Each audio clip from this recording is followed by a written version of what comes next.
তো আমার ফোন দেখা। আসসালামু আলাইকুম এভরিওয়ান, আজকে এনেছি ডাব। আমার রাজকন্যা ডাবের পুডিং খেতে চেয়েছে, তাই এখন ডাবের পুডিং বানাবো। Oh my god, it's so hard. তার মানে এটার ভিতরে অনেক শ্বাস আছে।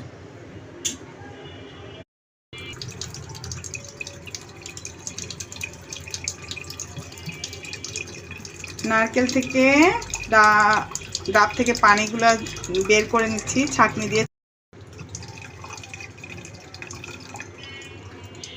আমি দিয়ে দিব 1 চা চামচের মতো agar agar powder. Agar agar powder ছাড়া পুডিং হবে না। পানি, আগার আগার পাউডার আর চিনি একসাথে মিক্স করে এখন চুলায় বসিয়ে রেখেছি। হালকা ফুটে এলে এটাকে নামিয়ে নেব।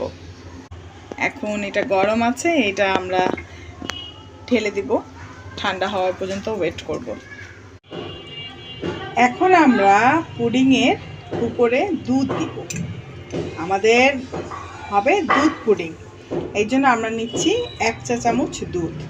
এটা হচ্ছে ডানো মিল্ক। পুডিংয়ের উপর দিব মিল্কের লেয়ার, এই জন্য নিয়েছি 2 চা চামচ গুঁড়ো দুধ, 1 চা চামচ চিনি, 1 চা চামচ আগার আগার পাউডার। এগুলো সব ভালো করে মিক্স করে নিতে হবে। এরপর এর মধ্যে দিতে হবে 1 কাপ পানি। এর জন্য রেডি হয়ে গিয়েছে।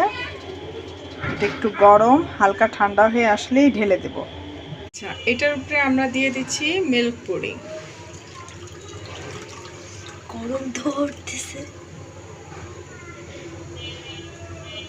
উপরে হচ্ছে সর,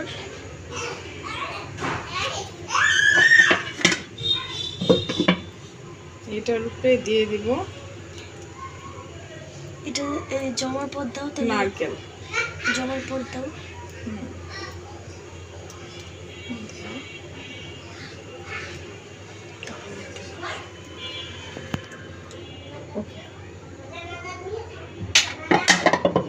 গিয়েছে আমাদের মিল্ক পুডিং। উপরের লেয়ারটা গরম, নিচের লেয়ারটা ঠান্ডা। ঘন্টা খানেকের মধ্যে এটা পরিবেশনের জন্য রেডি হয়ে যাবে। আর পুডিংয়ের 2টা লেয়ার, নিচে ডাব পুডিং, উপরে দুধ পুডিং।